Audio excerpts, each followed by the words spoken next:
Puedes tomar tu lugar. Bienvenidos todos ustedes a un servicio de nuestra iglesia. Espero que estén dispuestos para recibirlo, para poder compartirles la palabra de Dios. La semana pasada, y estamos hablando acerca de la fe, hay cosas muy importantes que debes entender. Voy a estarlas mencionando, es como un pequeño resumen de todo lo que vimos la semana pasada, y estuvimos hablando de la definición de la fe. Hay muchas definiciones para poder entender la fe y son necesarias, indispensables y sobre todo categóricas. Cuando tú leas la Biblia debes entender varias cosas. Es la palabra de Dios viva, pero como la misma Biblia lo asegura, tiene misterios. Escucha bien, tiene misterios. Cuando los discípulos le preguntaron a Jesús: ¿por qué les enseñas a los fariseos por parábolas? Jesús les da una respuesta un poco extraña, improbable y un poco miedosa, causaría terror. Dice: les hablo por parábolas, escucha bien, para que escuchando no entiendan y viendo no vean, porque no se merecen lo que digo, porque lo han menospreciado. Entonces, cuando no crees la palabra de Dios, te estás metiendo en problemas tú solito. Cuando no indagas la palabra de Dios, vas a vivir a ciegas hasta cuando no entiendes que la palabra de Dios es para sumergirse en ella. Jesús habla y dice: mi palabra es viva y eficaz. Cuando dice que su palabra es viva, quiere decir que su palabra produce vida, que está viva, que es espiritual y que va directamente al alma y al espíritu de todo aquel que la acoge y la ama y la ve como suya y la hace suya y vive por ella. Esa es la gran diferencia, que muchos conocen Biblia pero no la han atesorado en su corazón, como también lo dice la Biblia. Atesoren la palabra de Dios, o sea, guárdenla como un tesoro. Yo no sé ustedes dónde guardan, especialmente las mujeres, hablo de las mujeres, sus joyas más preciadas. Yo sé que seguramente tú has sabido y has conocido y has visto actrices, actores, gente de la farándula, gente muy rica. Ves en redes sociales hombres regalándole unos autos costosísimos a su esposa, a su novia, y tú dices: wow, y regalándole anillos. Y escuchas las noticias, dice tal actor le pidió matrimonio a tal actriz y le dio un anillo de tal marca, de tal casa, valorado en $7,000. ¿Para qué diablos dicen eso? No sé si me hago entender. Es pura farándula, ostentación. Ese es el mundo, está bien. Yo me pregunto: ¿dónde guarda ella eso? ¿Dónde guarda sus aretes finísimos? Todo lo que tiene. Debe tener alguna bóveda, usted lo sabe, en algún lugar, y los guarda. Y hay literalmente mujeres que tienen una colección de joyas que valen millones de dólares. Okay. Pero bajémonos aquí a nuestro contexto. ¿Dónde guardas la bisutería más fina que tienes? Lo que es de oro, lo que tiene algún tipo de piedra preciosa, que no vale todos esos millones de dólares, pero que significa algo para ti. ¿Has escuchado en la Biblia que una vez a una mujer se le cayó una joya y no descansó hasta que barrió y recogió toda la casa hasta que la encontró y encontró paz? Nomás cuando a usted se le pierde un arete, ¿cómo se pone? Hablo de las mujeres, ¿no? No falta el hombre, que también usa aretes, pero hables a las mujeres. ¿Cuánto buscan y buscan y buscan? Entonces, cuando tienes un lugar especial para guardar tus joyas, las estás atesorando porque son tu tesoro. Es algo muy valioso para ti. Los cristianos no hacemos lo mismo con la palabra de Dios. No la atesoramos. La consideramos algo que va, y entonces vas a encontrar a mucha gente de muchas iglesias muy legalistas que saben palabra pero no la aplican y no la viven.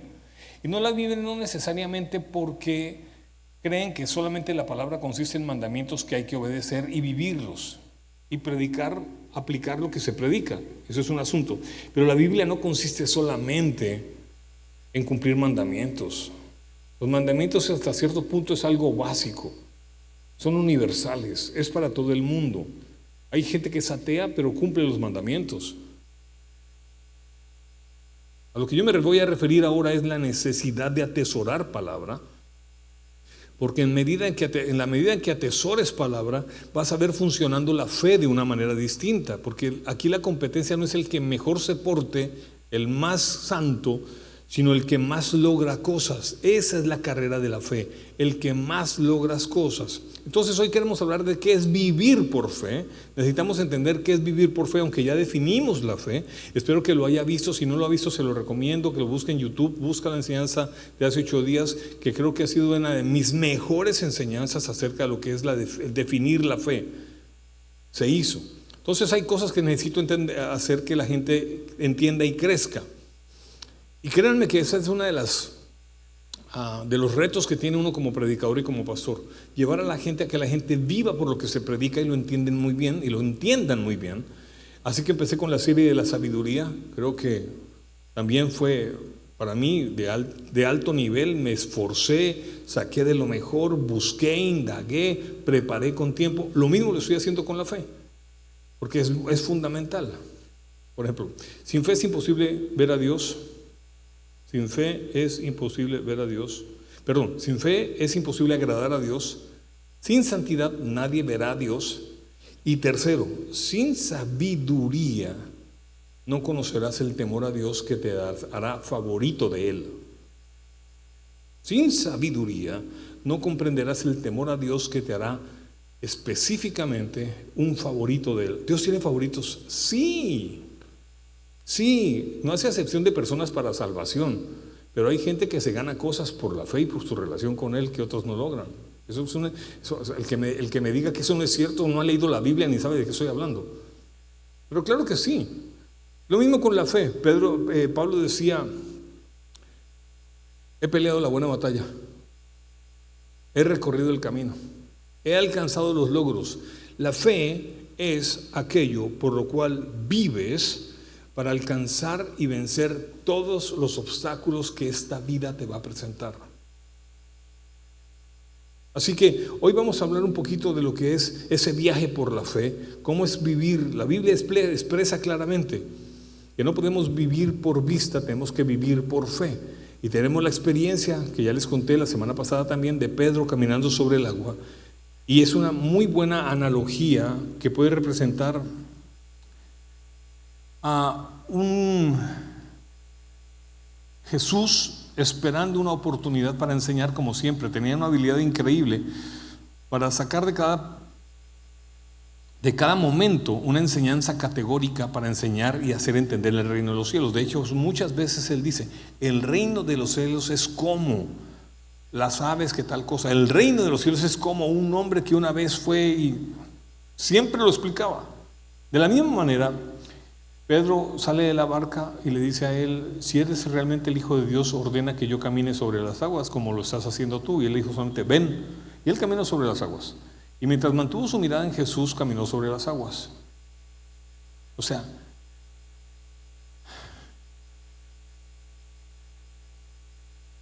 el agua no puede sostener a una persona que camine sobre ella. Es imposible. Nadie más ha caminado sobre las aguas. Hay experiencias que vas a tener con Dios que nunca nadie antes tuvo y que solamente van a ser tuyas en la medida en que busques de Él. ¿Quién más caminó sobre las aguas en la Biblia? ¿O en qué lugar de la Biblia dice que hay que caminar sobre el agua? Fue la demanda de Pedro, y para Jesús demostrar su gloria, lo hizo caminar sobre las aguas. La pregunta es: ¿qué sostuvo a Pedro mientras caminaba sobre el agua? Dios mismo. Dios mismo hizo todo posible. Dios mismo. ¿Cómo sé? No sé, es un misterio. ¿Cómo hizo para que la física se paralizara y la física no funcionara y este hombre pudiera caminar sobre el agua? Como si estuviera literalmente caminando sobre el suelo. ¿Cómo fue posible? ¿Cómo fue posible?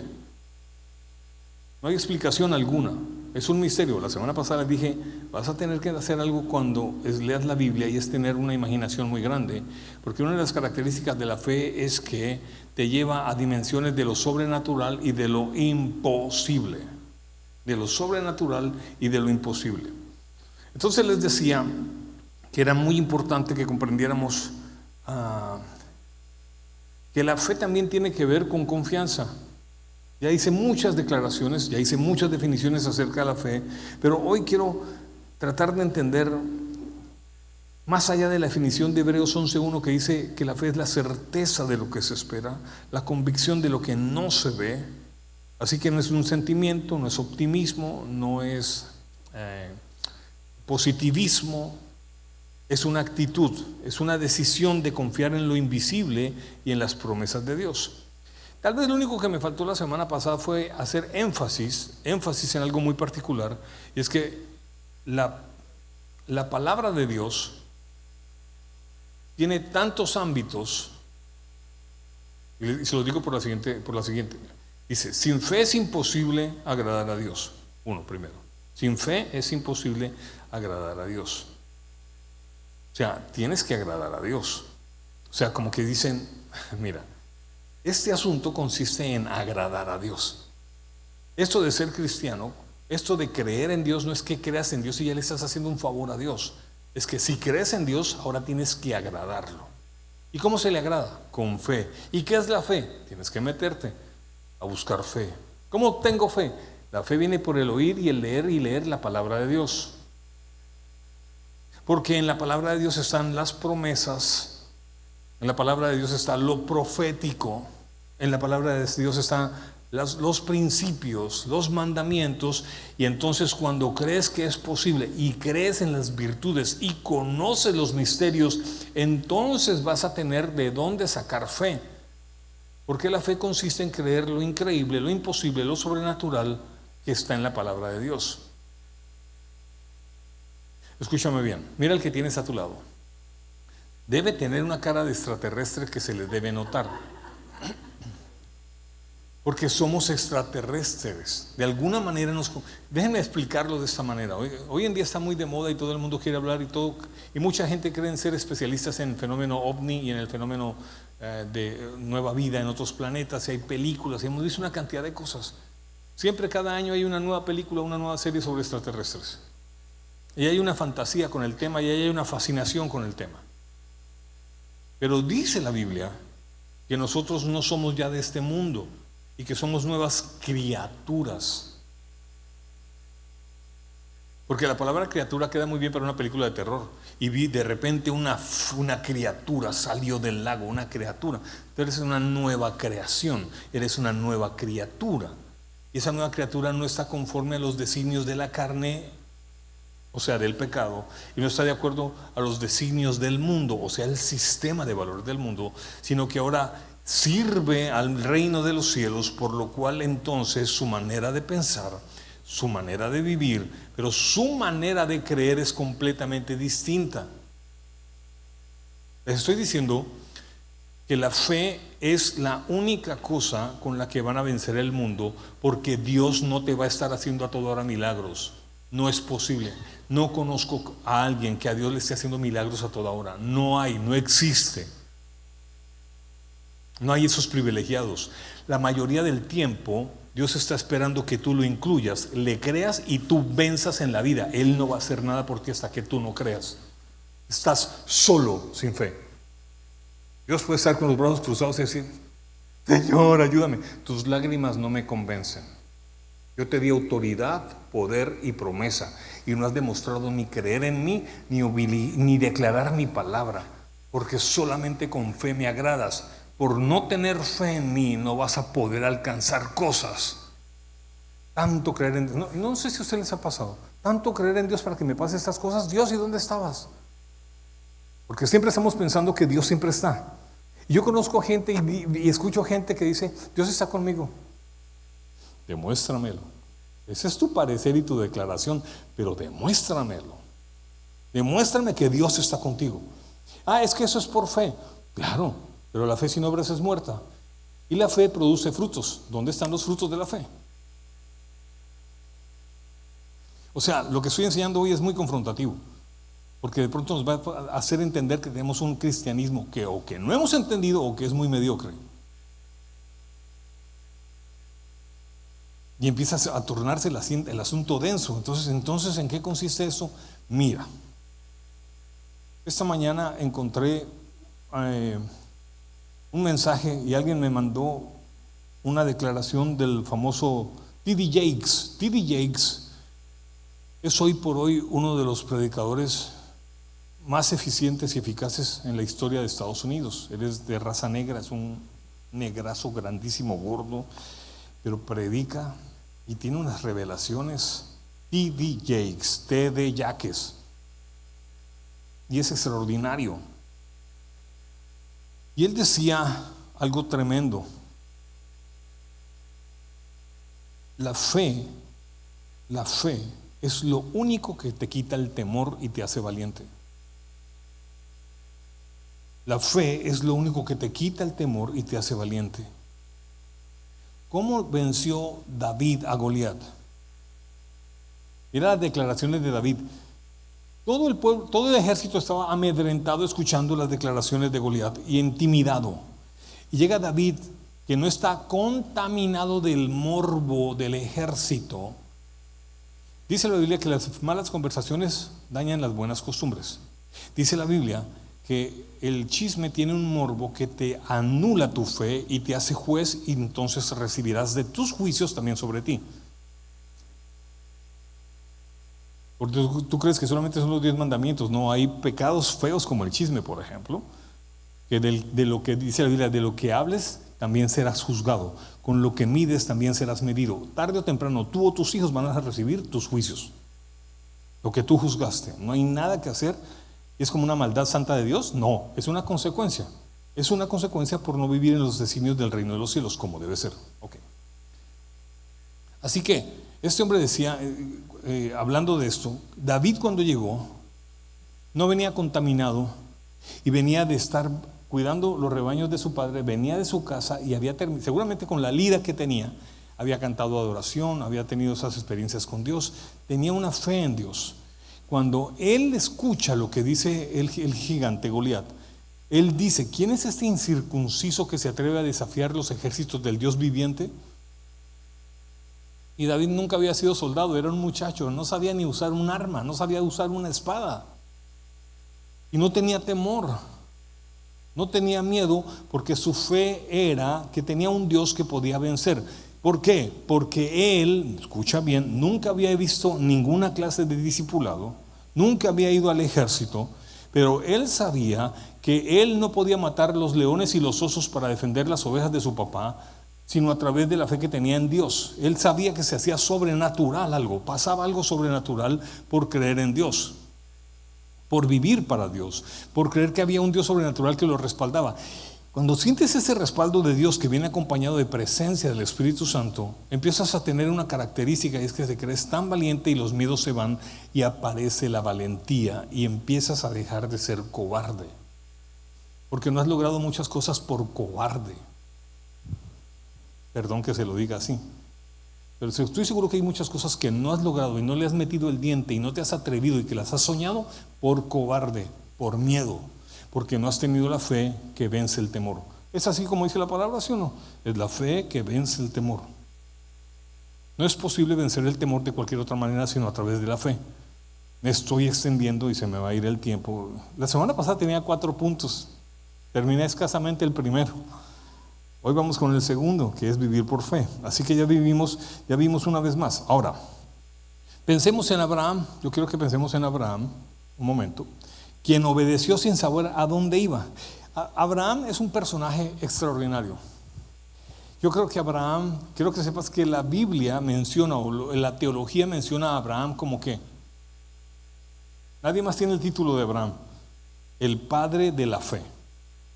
Cuando usted ve a Abraham a lo que fue sometido y no dudó nunca en hacerlo, tú dices: no, esto no puede ser cierto.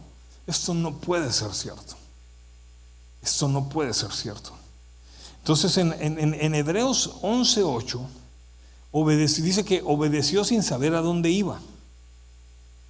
Así que Dios le da una cantidad de cosas a Abraham que él no conocía, nunca había experimentado. Y aquí ya estoy hablando de una de las características de la fe que son tan importantes. Así que él decidió vivir por fe. Él decidió creerle a Dios y fue lo suficientemente confiado, porque fe también significa confianza. Estaba confiado de que Dios era bueno y no lo iba a llevar a maldad ni a pérdida. Al contrario, que lo iba a hacer vivir victorioso. Así que vivir por fe es caminar día a día sin depender únicamente de lo que nuestros ojos pueden ver. Quiero tocar un tema muy particular.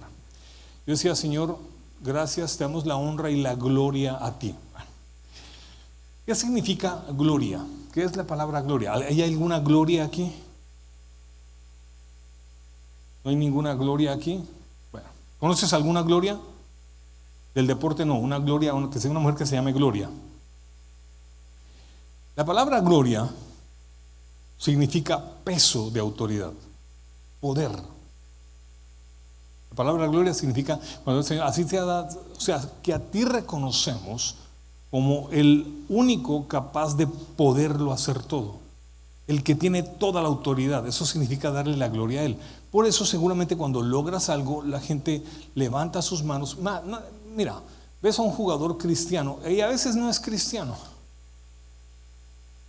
es un jugador de fútbol, y tan pronto hace un gol, o incluso cuando logran algo, usted ve que se arrodilla, levanta sus manos, o cuando hace el gol y celebra como diciendo, es gracias a Dios, te doy la gloria a ti, reconozco que tú estás en mi vida y que me haces ser lo que soy y lograr lo que logro. Entonces la Biblia advierte de cuidado con meternos con la gloria de Dios. Cuidado con tocar la gloria de Dios. ¿Qué significa tocar la gloria de Dios? Por ejemplo, atribuirte que las cosas son por tu logro y no porque Dios estuvo contigo. El no reconocerle a Dios su gloria, Él siempre dice, ¿dónde está mi gloria? No sé si han leído a Jeremías, a Elías, a Jeremías, a Isaías, y Dios reclama, ¿dónde está mi gloria? Hay cosas que Dios pide que solamente Él puede pedir, y si no se dan, no subsiste una relación con Él. Por ejemplo, Dios nos dice que no seas celoso. Si tienes problemas de celos, necesitas un psicólogo. Hay algo mal en ti cuando son unos celos excesivos, pero Dios dice, yo soy un Dios celoso. Él es el que puede ser celoso, nosotros no. Pero sí nos pide que haya un celo por las cosas de Él y de su casa.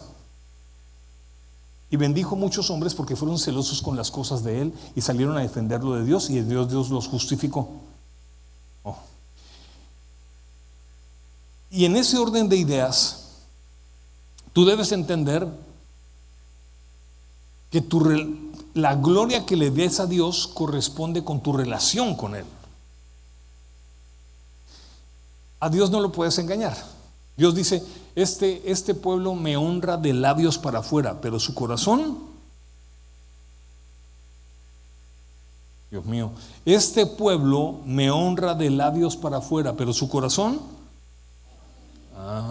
le decía traer un tintico, pero su corazón está lejos de mí. A Dios no lo tramas, a Dios no lo engañas. Dios dice, no quiero tantos rituales, estoy mamado de sus rituales, quiero obediencia. No quiero rituales. Porque nos encantan los rituales. De hecho, de la palabra ritual es de que sale la palabra religare, que significa religión. La religión es la práctica de muchos rituales, pero no tienes una relación de verdad con Dios, porque no lo conoces. No puedes tener una relación con alguien que no conoces. Entonces la fe, ojo, la fe es la consecuencia de una relación donde adquieres confianza. Mira lo que estoy diciendo. La fe no es tan gratuita. La fe, porque muchas veces vas a decir, ¿y yo cómo hago para crecer en fe? Yo siento que no tengo fe. ¿Te ha pasado? Dices, tú sientes que no tienes fe. La fe es la recompensa de una relación en la cual descubriste que puedes confiar en alguien.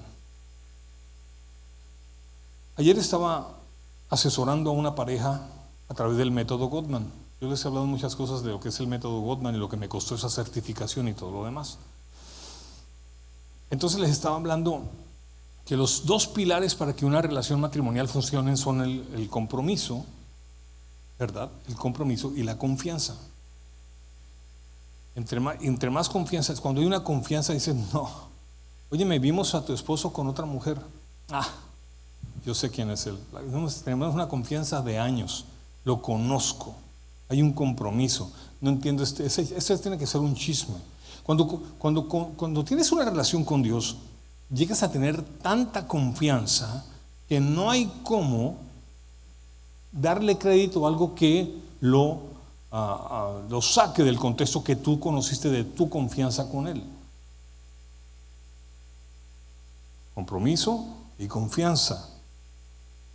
Mira, si en tu relación matrimonial no hay confianza, hay algo que anda bastante mal y es cuestión de tiempo que eso se acabe. O que vivas en el martirio de vivir sin confianza, pero te toca vivir por el prejuicio social, porque te tocó, porque dependes de él, porque los hijos, por toda la cantidad de bobadas que la gente a veces acepta, cuando de verdad debería haber una confianza que es recíproca. Si no hay confianza, si hay duda, no te metas, no vale la pena, se sufre mucho. Es con una agonía en el corazón a toda hora. No es digno. No es digno. Así que de la misma manera Dios sabe cuándo sí le está dando la gloria y cuándo realmente crees en Él.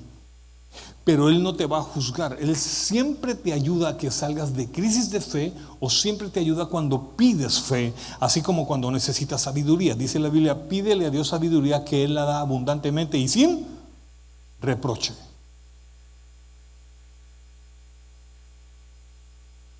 Así que tú vas a decir, ¿cómo voy a vivir por fe? Entonces yo iba a dar unas aclaraciones acerca de cómo vivir por fe y unos ejemplos.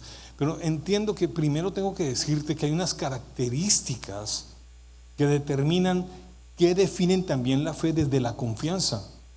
Y esa confianza determina cómo vas a caminar con Dios, de qué manera vas a caminar con Dios.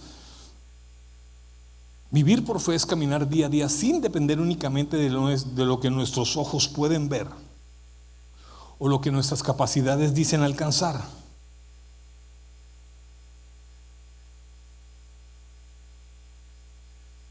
Voy a hablar de Abraham específicamente. Voy a hablar aquí de Abraham de una manera específica.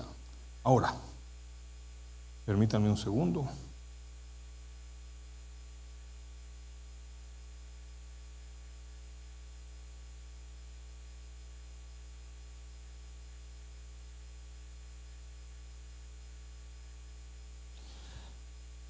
Hay tres cosas que quiero tocar el día de hoy. Ojalá tomes nota. Mira, yo llevo años asistiendo a congresos. Yo voy a congresos, me gusta ir a congresos.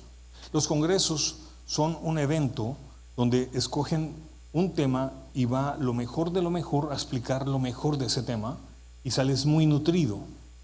Los congresos son buenos. Pero también hay gente que se inventa congresos que realmente pueden llegar a ser muy mediocres, así que tienes que ser selectivo a qué congreso, quiénes son y qué reputación tienen y todo lo demás.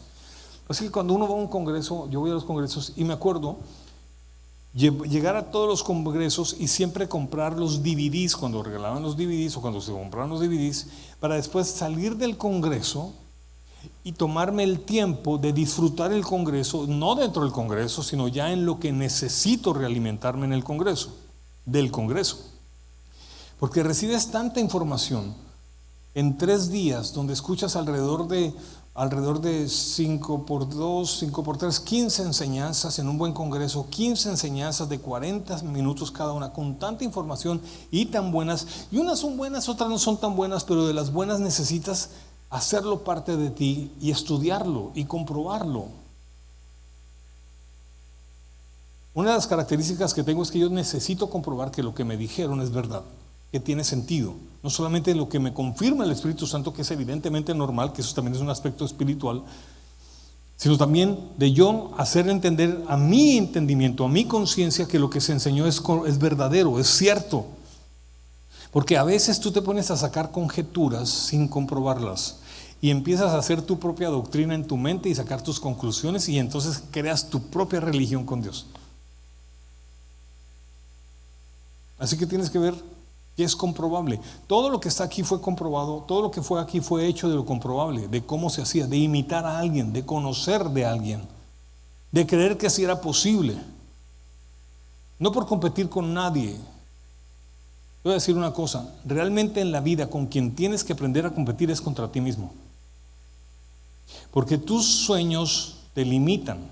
Tú tienes que soñar lo que tus limitaciones y tus características, para lo que te alcanza o que te permite, tienes que vencerlo y soñar más allá de lo que tú crees. La fe empieza muchas veces con sueños, con fantasías, con cosas que quieres. Por eso la fe tiene que ver con una visión. La visión es aquello que no está como debería estar o no está como tú quieres que esté, que está de acuerdo a lo que Dios quisiera que esté. Es fácil, es sencillo, tiene sentido. Por ejemplo, yo le he dicho más de veces, a ver, escogemos gobernantes que tienen un programa político. ¿Y el programa político qué tiene? Una visión. ¿Visión de qué? De ciudad. El punto es si lo que él se tiene como visión es realizable y tiene la capacidad para hacerlo, o si no escogemos a un alcalde, un gobernador o un presidente que habló babosadas de su imaginación, que no había cómo cumplir con esa visión, y la gente tonta creyó que eso era posible sin ver el fruto de muchas otras cosas. Es complejo. Lo mismo tienes que hacer con tu vida. ¿Cuál es la visión de mi vida? Hay gente que dice que quieren ser emprendedores. Quieren ser emprendedores haciendo lo siguiente: a fulano de tal le fue bien vendiendo de tal cosa en internet. Pero eso de imitar es fácil. Pero ¿qué tal cuando tú te inventas tu propia? ¿Sabes quién es un emprendedor? Quien genera su propia idea. Ahí está la clave. Lo mismo con Dios. ¿Qué es lo que deseas para tu vida? Entonces trabaja para ello y te va a costar. Y vencer el miedo y tener el coraje para lograrlo. Así que dentro de las cosas importantes es que Abraham, dice Hebreos 11:8, por la fe Abraham, siendo llamado, obedeció para salir al lugar que había de recibir como herencia, y salió sin saber a dónde iba. Entonces Dios le dice: sal de tu casa y sal de tu parentela. Son familias, es otra época. Las familias eran como clanes, y los clanes vivían juntos, muy cercanos. Entonces él dice: sal de tu familia y tu parentela. O sea, sal de tu seno familiar, porque vives ahí todavía con tus padres o con los padres de tu mujer, pero regularmente era con los padres del hombre. Ellos traían a la mujer a vivir a su clan.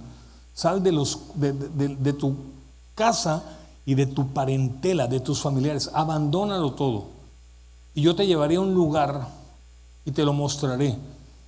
Muchas veces cuando Dios te dice y te llama a algo, no te indica que va a suceder. Ese es el primer paso de Abraham. Creyó. O sea, supongamos que tú eres un buen hombre de Dios.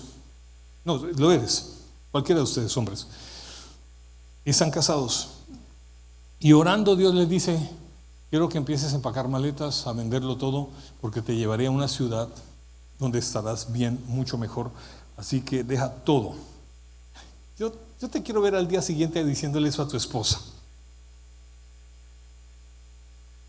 mi amor, Dios me habló y me dijo que vendamos todo y que preparémonos porque tenemos que partir de acá. No hay cosa más importante para una mujer que sentirse segura de dónde vive y qué tiene. Los hombres somos aventureros, podemos hacer otras cosas, pero sacar de su comodidad y de su confort y de su estabilidad a una mujer sí que es complejo. Entonces, yo no sé, bueno, tal vez eran épocas patriarcales y la pobre Sara, pues, ¿qué puedo decir yo? Vámonos, no hay nada que hacer. Pero hoy en día supongamos que sucediera. De hecho, Abraham ya tenía una relación con Dios, pero Abraham no era judío, no existían los judíos. No existían los judíos. Si acaso los hebreos, porque era más allá del río Hebrón, la raza judía no existía. Empiezan a llamarse los judíos después de Judá, uno de los hijos de Jacob. Israelitas por Isaac. Pero era simplemente un hebreo. Y Abraham obedeció. Igual lo que dice Génesis 2, 1 al 4: vete de tu tierra y de tu parentela y de la casa de tu padre a la tierra que te mostraré, y allí haré de ti una nación grande. A ti te escogeré como el patriarca. En esa época funcionaba así. Y en algunas culturas funciona así. No sé si ustedes saben, pero tengo unos discípulos en Leticia, Amazonas, y trabajan con comunidades indígenas. Y muchas de esas comunidades van poblando la selva, pero porque sale un hombre que le fue bien y es considerado un patriarca y le permiten irse con su familia y establecer su nueva, tiene un nombre, su nueva colonia, su nueva nación. Y le ponen un nombre. Y le ponen un nombre a esa nación que empieza a formar y se empieza a llenar, así es como están poblando. O sea, es su tradición. Es muy patriarcal. De esa misma manera era acá. Y te haré de ti una gran... Imagínense entonces la escena. Abraham vivía en Ur de los Caldeos, que era una ciudad de Mesopotamia. Parece que era muy poderosa y con mucho comercio. Tenía una vida estable. Y Dios lo llama a dejarlo todo sin darle un mapa detallado. Y Abraham obedece. No es solamente obedecer. Escúchame. Muchas veces obedeces y luego viene la recompensa. Hay otras veces que tienes que caminar por obediencia sin saber a dónde vas. Pero te vuelvo a decir lo mismo. Dios no te va a proponer cosas porque no hay una relación con Él. Entonces hay gente que quiere vivir por fe y lograr grandes cosas por fe, pero no tiene una relación con Dios, o tu relación con Dios es muy limitada. Tu relación con Dios no es de conquista.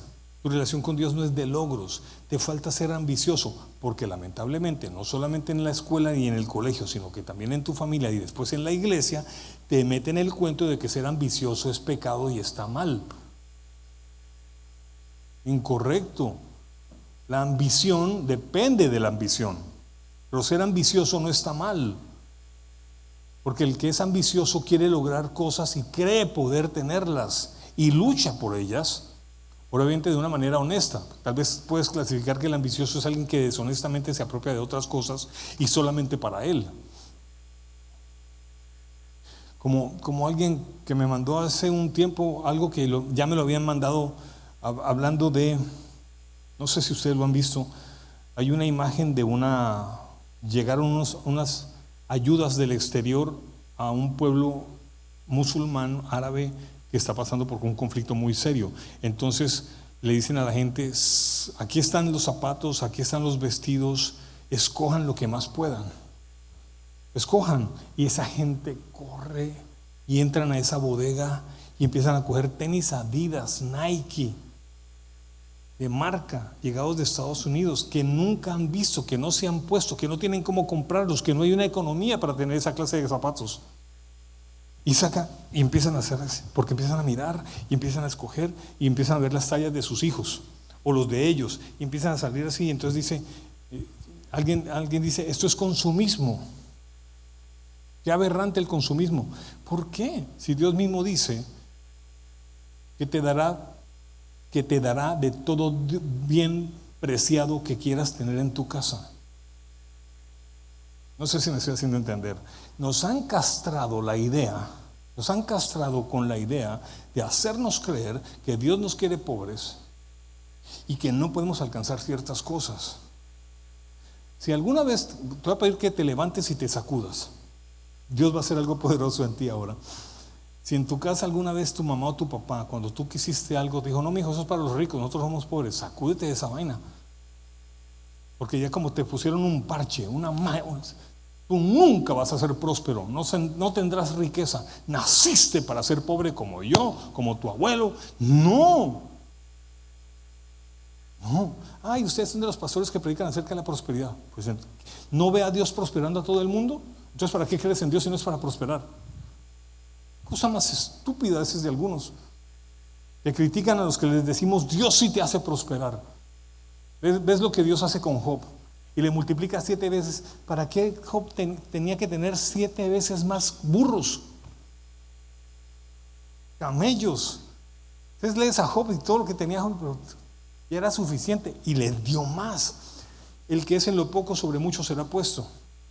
Entonces, si eres fiel en lo poco y lo sabes administrar, Dios dice: eres confiable, te daré más. ¿No es eso prosperar? Jesús habla más de economía y de dinero en la Biblia y pone ejemplos de economía y dinero, No tengo las cifras acá, pero Dante Gebel las dio hace poco. Habla más de dinero y de economía que de salvación o de milagros de sanidad. Y los que hemos leído bien los 4 evangelios, vemos que dijo Jesús. Tiene un asunto con la plata y con la moneda, salgan la moneda, vayan al peso, hay una moneda, lo del César, lo que es del César, lo de Dios, lo que es de Dios. Porque mira, el mundo lo gobierna Dios y el dinero. Pero Dios quiere que el dinero sirva para hacer justicia. Es lo que ahí es donde fallamos los hombres. Por eso la Biblia dice que el dinero no es lo malo, el amor es el amor al dinero. Y tus formas de percibir qué debes tener para sentirte grande, porque tienes esos unos vacíos. Entonces, cuando tienes dinero, o sea, alguien me dijo algo muy interesante. La prueba no es tener dinero, la prueba es tenerlo. ¿Quién eres cuando tengas dinero? Esa es la prueba. No tenerlo, aquí estamos todos. Esa no es la prueba. A veces la prueba es tener dinero. ¿En qué te vuelves si tuvieses dinero? No solamente Abraham pasó por eso. Sal de tu tierra y tu parentela. Entonces, Abraham es el típico cristiano, por llamarlo de alguna manera, cristiano, que cree en Dios por una promesa. Escúchame, siempre que Dios le dijo a Abraham algo, le prometió que iba a prosperar. Siempre le hace promesas. Te daré un lugar espectacular. Te haré una nación grande. Te daré un hijo. Te daré tierras. Te daré ganados. ¿Eso no es prosperar? Porque Dios tenía un plan y era formar un pueblo para él, escogido en la tierra, solamente para él. Porque de Abraham viene todo lo que viene a ser el pueblo judío. Es más, le cumplió a Abraham todo, que habiendo tenido un hijo ilegítimo con la sierva, la criada de su esposa, también le cumplió haciéndolo una nación grande y próspera, y nació la raza árabe.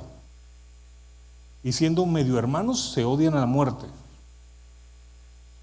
Ese es el errorcito de Abraham, haberse acostado con la criada de su esposa, y nació Ismael, papá de los árabes. Isaac, su hijo, el padre de la raza judía, de los judíos. Y desde ese momento, por la pugna que sucede en la Biblia, que hubo entre los 2 hermanos, que despiden a la mujer, la botó al desierto, y dice, y Dios se acordó de la promesa a Abraham y la salvó a él, y a ella y a su hijo. Porque quieranlo o no, con todo y que no era mi deseo que tuviera un hijo de esa manera ilegítimamente, le hice una promesa y también es nación de él. Ese es Dios. Dios no dijo, matémoslo por ahí, dejémoslo por ahí, que nadie se dé cuenta. No, Dios sabía que había un hijo de Abraham, que por más que nos duela, era el hijo de Abraham y también tenía que ser una nación grande. Ese es Dios. Así que Dios le promete un hijo, y a los 100 años le da vigor a Abraham y hace posible que Sara tenga un hijo a los 95 años de edad. Así que Abraham, escúchame bien, Abraham caminó bajo la promesa y obtuvo lo que se le prometió, porque fue obediente y confió en Dios. Así que hay gente que tiene que aprender por fe basada en las promesas. Pero Abraham obedeció, porque toda promesa te tiene que llevar a un proceso de coraje, donde vences el miedo y vas por lo que te prometieron. Lo que te prometieron no llega por Amazon, gratis. No. Lo que te prometieron, tú tienes que ir a buscar lo que te prometieron. Y si te llega por servientrega o por algo, tienes que ir a buscarlo de todas maneras. No te obtiene gratis, tienes que hacer algo. Ese es el otro problema, que nos encantan los milagros. Siempre pongo el mismo ejemplo. ¿A cuántos les gustan los milagros? ¿Cuántos necesitan un milagro? ¿Cuántos necesitan un milagro?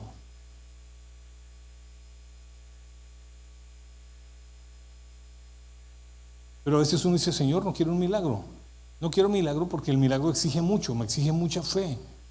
Supuestamente, eso es lo que creemos. Entonces, les digo, Hay cosas que se logran por fe y hay cosas que se logran con sabiduría y hay cosas que se logran por la obediencia. Miren esto.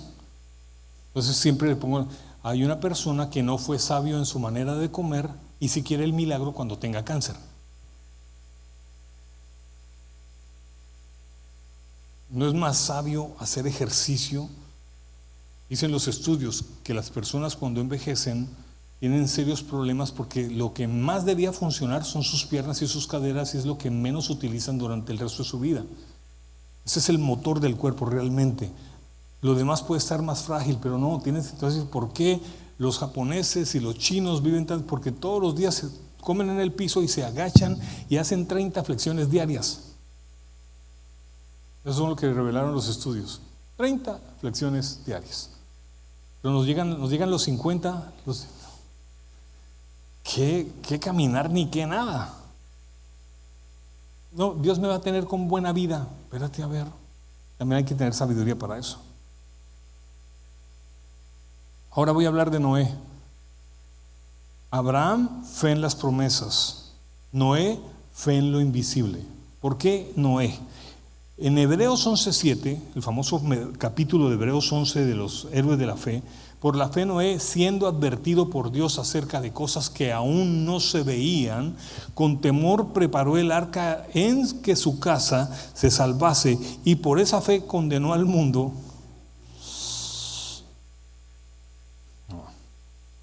Y por esa fe condenó al mundo y fue hecho heredero de la justicia que viene por la fe.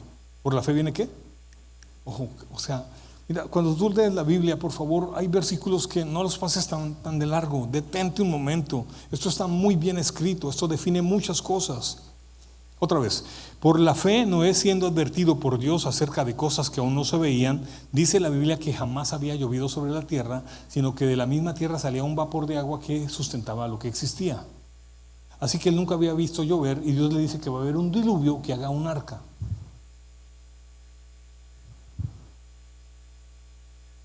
Nunca antes había visto un barco navegar, nunca antes habían visto un mar o que era una tempestad, no habían visto algo semejante. ¿Cuánto duró haciendo el barco?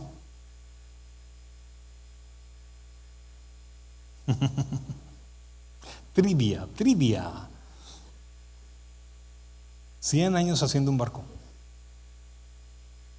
Yo estuve en el arca de Noé, no en la legítima porque no sabemos dónde está, pero en Kentucky, arriba de Oklahoma, arriba de Atlanta, está la famosa, la pueden buscar por internet, fue inaugurada hace como 7 u 8 años, el arca, en sus dimensiones correctas, y tú ves y no paras, caminas un día y 2 días y no paras de recorrer y aprender de todos los significados de cada animal y de todo lo que llevó y cómo lo llevó y de qué manera y cómo mantuvo el agua pura dentro del lugar, qué clases de animales llevó. Es impresionante, todo está como en Estados Unidos, mecanizado, computarizado, los personajes te hablan, o sea, los animales se mueven y todo es mecánico y todo es fascinante, es impresionante, pero es un espectáculo. ¿Cómo dices?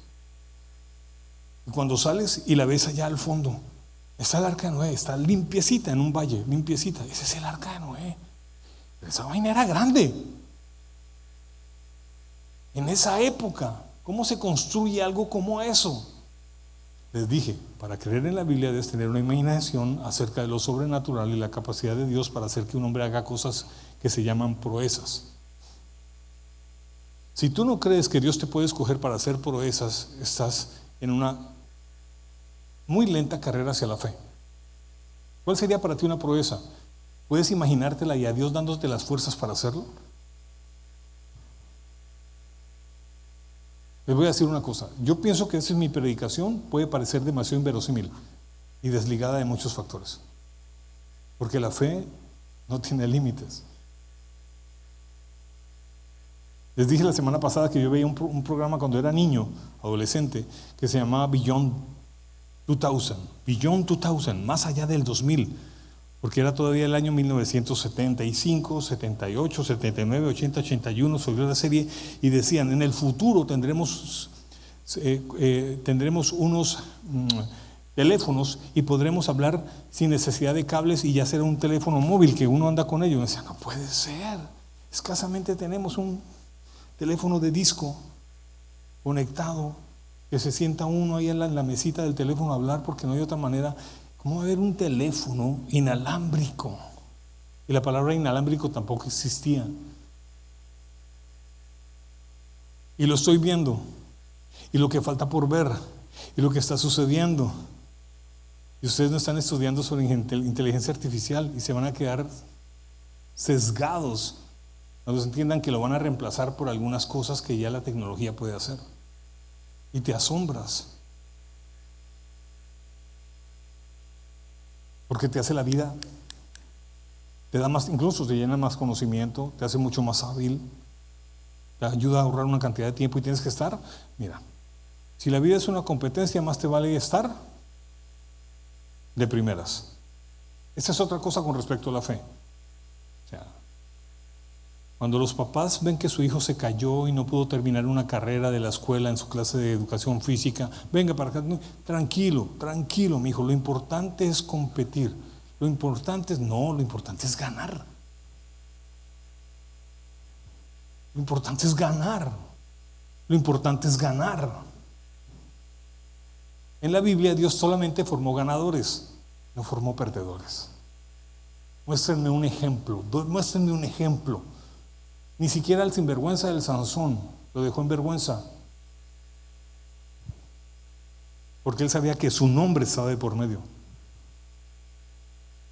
O sea, hay cosas que son sentido común, son sentido común. No eres un perdedor y puedes estar mejor de lo que estás y puedes lograr cosas mientras tengas una mentalidad de ganador, porque tienes confianza en un Dios que sí te tiene para grandes cosas. Yo no sé si estoy haciendo es que usted no vuelva a esta iglesia, o si realmente estoy haciendo que usted esté creciendo en fe.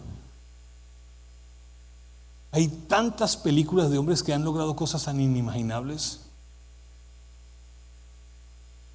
El ser humano es increíblemente capaz. En Génesis 6, del 13 al 22, Dios le revela a Noé que destruirá la tierra con un diluvio. Entonces vuelvo a decirles, por la fe Noé, siendo advertido por Dios acerca de cosas que aún no veían, con temor preparó el arca en que su casa se salvase. Se salvó su casa. Pero por esa fe condenó y murieron millones de personas. Dios dijo, Noé, entra. Y los demás, Señor, ninguno pasa, porque tu fe mató a los demás. Escucha bien, por eso la Biblia dice que todo aquel al que se le predique el evangelio acerca de que el único Señor y Salvador es Jesucristo y que no tiene que tener ningún otro tipo de Dios, el que no crea será inmediatamente condenado, aunque demore muchos años en morirse. Está condenado. Pero el que crea inmediatamente estará salvo. Es una cuestión de inmediatez. ¿Creyó? Listo, para el libro de la vida. ¿No creyó? Va a vivir, tendrá otras oportunidades, pero mientras no crea que Jesucristo es Señor y Salvador, no. Ay, pero es que Él fue bueno. No es la bondad, dice la Biblia. No es que seas bueno lo que te hace salvo. Todos, buenos y malos, pasan por el mismo filtro que se llama Jesús, y eso sí es justicia. Porque si Jesús vino a morir por pecadores y tú no te consideras pecador, estás fregado. Porque no tiene que ver la calidad de los pecados, sino la naturaleza pecaminosa que todos tenemos. Ay, no, mi abuelita debe estar en el cielo, ella era un alma de Dios. Tu abuelita también tenía pecado. Tu abuelita también seguro era una joyita, como todos nosotros.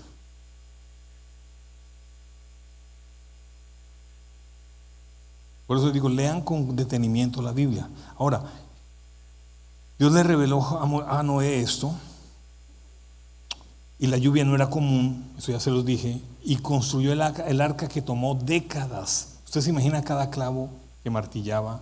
Hay películas y la gente se burlaba de él.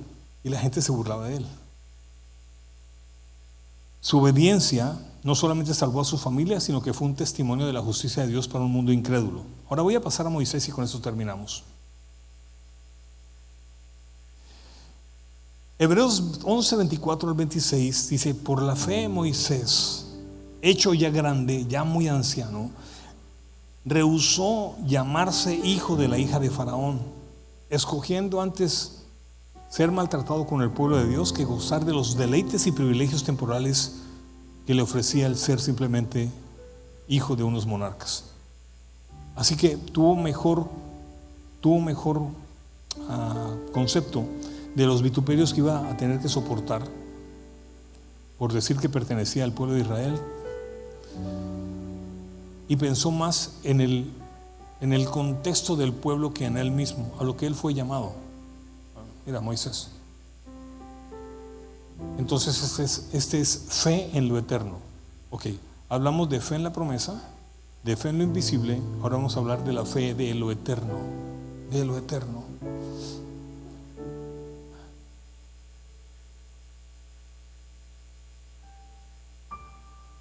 Esa. Escogiendo antes ser maltratado con el pueblo de Dios que gozar de los deleites temporales del pecado, teniendo por mayores riquezas el vituperio de Cristo, mejor que los tesoros de los egipcios, porque tenía puesta la mirada en el galardón. Es difícil de entenderlo. Para mí es muy difícil, fue muy difícil saber que hay un galardón esperándome, que no lo tendré en la tierra sino en la vida eterna, porque eso dice la Biblia. Y no, pero yo quiero lucirlo acá. Yo quiero sacar pecho acá. No sé si me hago entender. Creo que nos pasa a todos.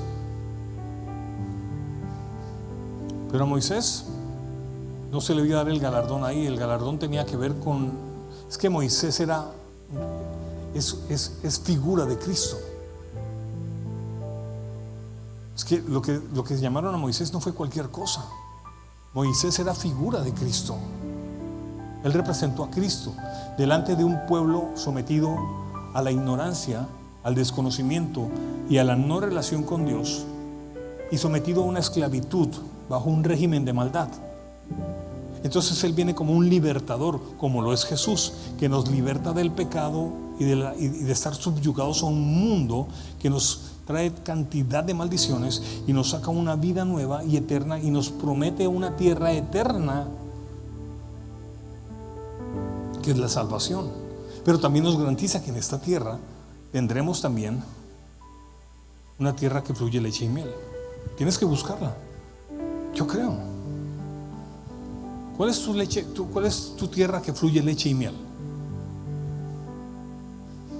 ¿Dónde la tienes dibujada? ¿Qué estás haciendo para lograrla? Antes de que te mueras debes tener tu tierra que fluye leche y miel. Tendrás otra clase de beneficios y de ventajas que son un misterio, pero yo lo creo. ¿Cómo no lo voy a creer? Por la fe Moisés hecho ya grande, dice ahí, alcanzó. Éxodo 2, 11 al 15 dice que Moisés fue criado como príncipe en Egipto y renunció a una vida de lujo para identificarse con los esclavos hebreos, porque miró más allá de lo temporal y lo de terrenal, y confió en la promesa de Dios de liberar a su pueblo y en la recompensa eterna que recibiría.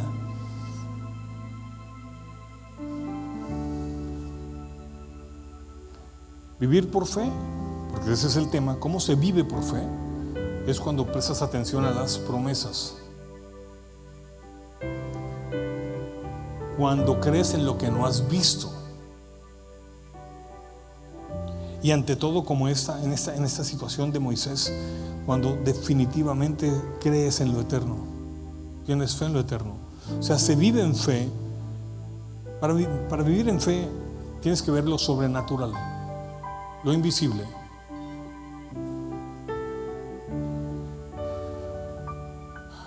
¿Cuál es el lenguaje del cielo? Otra vez, me voy a hacer entender. ¿Qué idioma se habla en el cielo? ¿Hebreo? ¿Inglés? ¿Chino? ¿Japonés? ¿Ruso? ¿Cuál es el idioma del cielo? Muchos he escuchado cuando he hecho esta pregunta, no, pues hebreo, porque la Biblia fue escrita en hebreo y en griego koiné. Okay. No, escúchame bien. La lengua que se habla en el cielo es la lengua, la fe. El lenguaje del cielo, el idioma del cielo se llama fe. Lo mismo. ¿Cuál es la moneda con la que se compran cosas en el cielo? La fe. ¿Con qué se compran cosas? Con la fe. ¿Con qué se obtienen cosas? Con la fe. Sin fe es imposible agradar a Dios. Cuando agradas a Dios, Él te concede lo que por fe has querido pedir, conseguir, creer.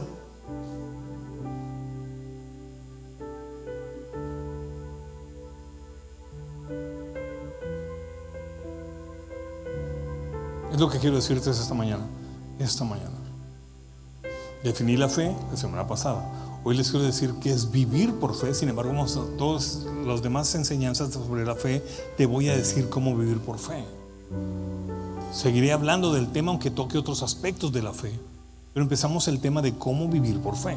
La Biblia dice, no es por vista, es por fe, dice la Biblia. No puedes vivir por lo que ves, tienes que vivir por lo que la fe ofrece. Y la fe ofrece es el poder de Dios, lo sobrenatural de Dios y lo eterno de Dios. Por la fe creemos y entendemos que fue hecho todo lo que existe y ahora se ve y se hizo lo que antes no se veía, pero que existía. Por la fe. Piensa entonces por un momento en esto. Y quiero sacarte, voy a hacer eso que es muy importante de una vez por todas. Y quiero que me entiendas. La fe no la produce solamente Dios, sino que es una propuesta que también le haces a Dios. Señor, esta es mi visión de mi vida. Tú puedes tener planes y propósitos para mí, pero también hay deseos de mi corazón que tú atiendes. No es todo lo que digas tú, es lo que yo también proponga. Porque para el que cree, todo le es posible. Lo que creo que le puedo atribuir a Dios, que sé que no va contra su palabra. Señor, tú conoces mi corazón, sabes que pienso, yo puedo lograr tal cosa, te propongo esto y quiero trabajar en ello. ¿Me ayudas? Entonces Dios te empieza a dar fe, te da promesas, lo buscas, tienes una relación con Él, confías en Él. Rompes todo paradigma barato de la religión que dice que Dios te quiere pobre y todo lo demás. Y dices, no, Señor, ¿qué quieres que yo haga? ¿Qué le enseño a mis hijos? ¿Cuántos tienen hijos menores de 18 años, 17, de 10 años? Mucho cuidado con lo que sale de tu boca acerca de Dios al corazón de tu hijo, porque el colegio no le va a enseñar fe. La universidad no va a enseñar fe. La fe se tiene que aprender en la casa y se enseña en las iglesias. Porque la palabra fe, para colmo de males, está siendo muy mal utilizada. A todo se le llama fe. Al optimismo se le llama fe. Al positivismo se le llama fe. A cualquier religión no hay el único texto de todas las religiones que incorpora la palabra fe se llama Biblia. Los demás no tienen fe. La palabra fe dice que la fe, dice la Biblia, el autor y el perfeccionador de la fe se llama Jesucristo, dice la Biblia. Ninguna otra religión puede tener fe, como se los explicaba ayer, que mi mamá le decía a sus amigas, para poder dormir hay que tener una infusión de cáscara de manzana de agua, que es medio dulce, te la tomas y puedes dormir toda la noche. Yo le tengo a esa cascarita de manzana de agua fría una fe. Le llamaba fe a lo que tú también le tienes que tener fe a algo. Bueno, tú le puedes tener fe o tú no le tenías fe a tu taquito de marihuana. Me saca de este mundo. Uy, sí, porque está muy difícil la situación. Y te escondías ahí o en el trago o en el licor para huir de cosas. Entonces hay cosas que te sacan de este mundo y son como algo, le tengo una fe a qué, a tal droga, uy, esa sí me hace ir a otro nivel. O sea, no sé si me hago entender. ¿Quieres ir a otro nivel? Fúmate fe. Consume fe todos los días, busca fe. Y la fe viene por el oír y el leer la palabra de Dios para ponerlo en práctica en tu vida, porque tú eres el único sacerdote de ti mismo. No vengas a mí con el cuento que yo soy responsable por tu vida. No, yo te enseño, dice la Biblia, que los predicadores somos administradores de los misterios de Dios, pero quien es sacerdote de sí mismo eres tú. Tú eres rey y sacerdote de ti mismo. Así que no pongas tanto la mirada en los hombres de Dios, en los pastores. Pon la mirada en tu corazón y tu relación con Dios, para que después digan, ay, me dañó el corazón tal pastor. No, sean sinvergüenzas. Ustedes son sacerdotes de ustedes mismos. Ustedes son tan sacerdotes como lo soy yo. Que Dios me haya llamado a ser predicador y tener un ministerio y el don de presidir un ministerio, eso es otro asunto. Con eso me entiendo yo con Él. Pero aquí tú eres tan sacerdote como lo soy yo delante de Él. La Biblia no dice que por yo ser pastor tengo privilegios. Hay pastores que no tienen nada de fe, que le predican a gente que tiene más fe que él, que lograron cosas que el pastor no ha logrado. A ver, me encanta quitar mitos de la gente, de los cristianos, mitos de sus mentes, cosas que son improbables y las asumimos como cliché evangélico.